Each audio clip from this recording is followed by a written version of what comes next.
Hello, I'm Saksham. Today we'll be discussing about the EduConnect cubes for the prototyping interactive system midterm project. So firstly, we look at the concept. We edited different interactive tools and based upon multiple iterations, we finalized on our design. So our use case was basically for learning and education. The final design that we came up with is to help teach students history and help in visualizing math and science. So we'll be going ahead in the form of a game, and the difficulty levels can be adjusted by the users. For the ideation, we started with the basic shapes of the cube. We thought about how we can design and how it can be used in gamifying education. Nextly, we went ahead with the 10 by 10 process. We generated 10 ideas, which were which basically focused on the breadth of the idea, and this was just generating the idea focusing on the quantity and not as much on the quality of the ideas.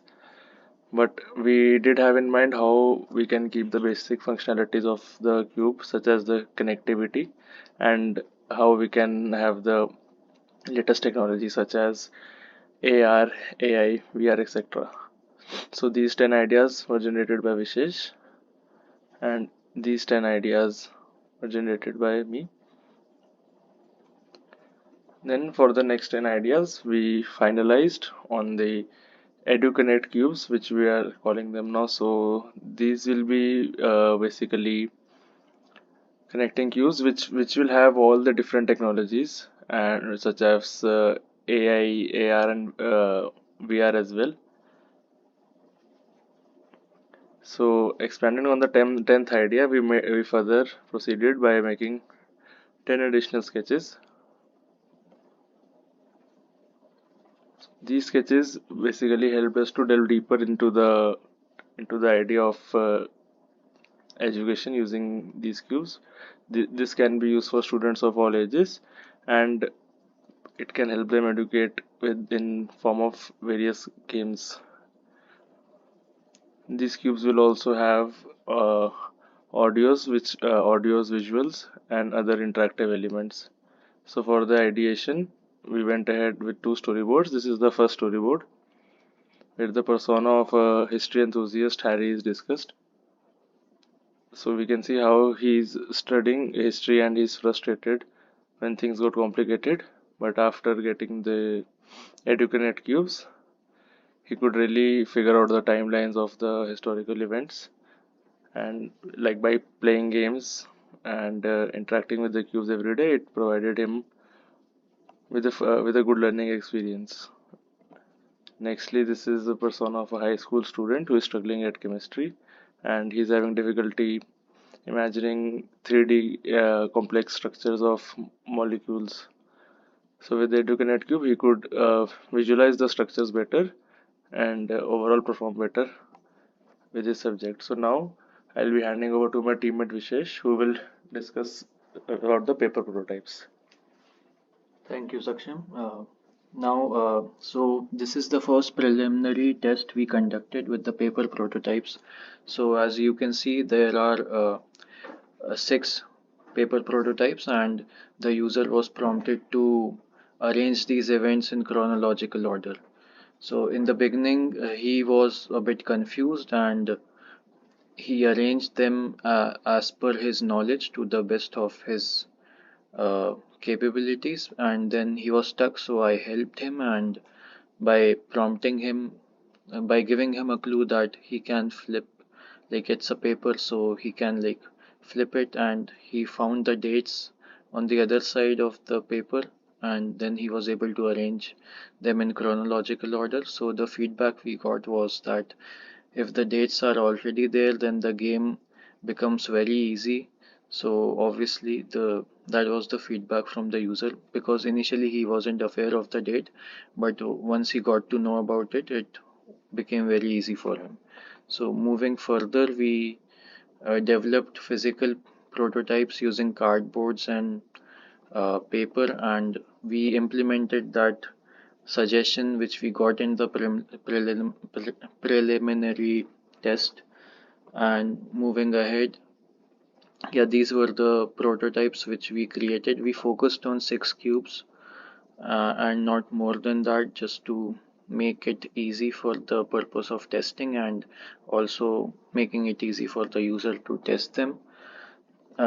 Moving ahead with the preliminary test, we found out that the user was uh, like initially he was a bit challenged by the dates and everything, but then eventually he figured it out and was like engaged in the learning process. He found the process to be engaging, and the clues helped him to move further uh, with the uh, with the process. And yeah, so this was the preliminary exam, and yeah, we found that the user was intrigued and interested in the haptic feedback which was provided by the cubes.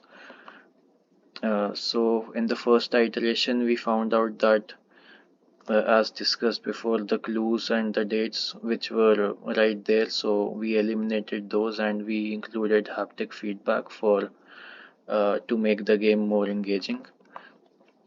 In the second iteration, uh, after applying the feedback through first iteration, we found that the user found the game to be interactive and enjoyed the learning process, and he prompted that he wanted to know more about the events, because once he has arranged the cubes, uh, he wanted to know more about specific key events which were displayed on each cube. So we thought of making all the faces of the cube into a screen, and then the user can tap on the screens and get to know more about each event.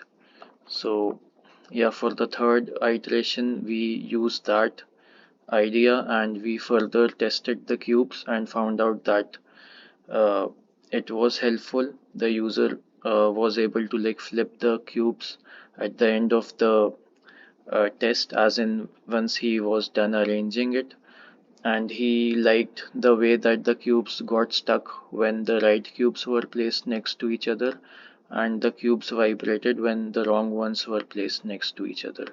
Also, uh, he expected to have some audio feedback, as once the cubes are arranged, so the cube should give some sound or audio feedback to let the user know that the game is finished and he can progress to learning more about each event. So that is what we learned from the third iteration.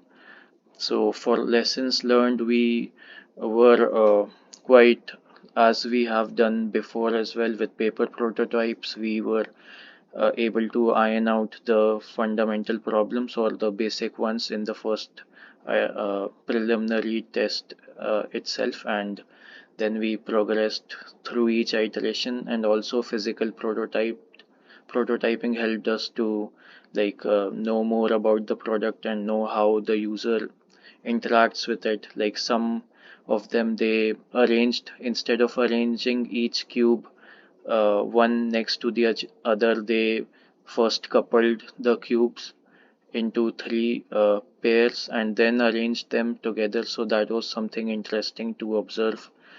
Uh, and yeah, so and also the users weren't overwhelmed by the paper and physical prototypes as they might be with while interacting with actual digital or smart cubes. So yeah, we got to learn a lot in 3 iterations itself, and it was a fast process, and we were able to iterate very quickly as per the user's feedback. So that was an advantage using paper and physical prototypes. And for future scope, we weren't able to test the AR capability because we didn't have the tools, but we did think of how it can be integrated, and we have talked about it at length in our design report.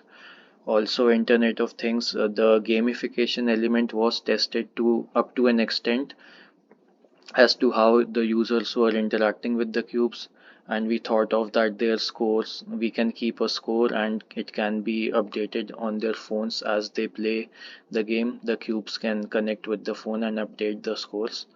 So yeah, that would be something interesting to test in the future.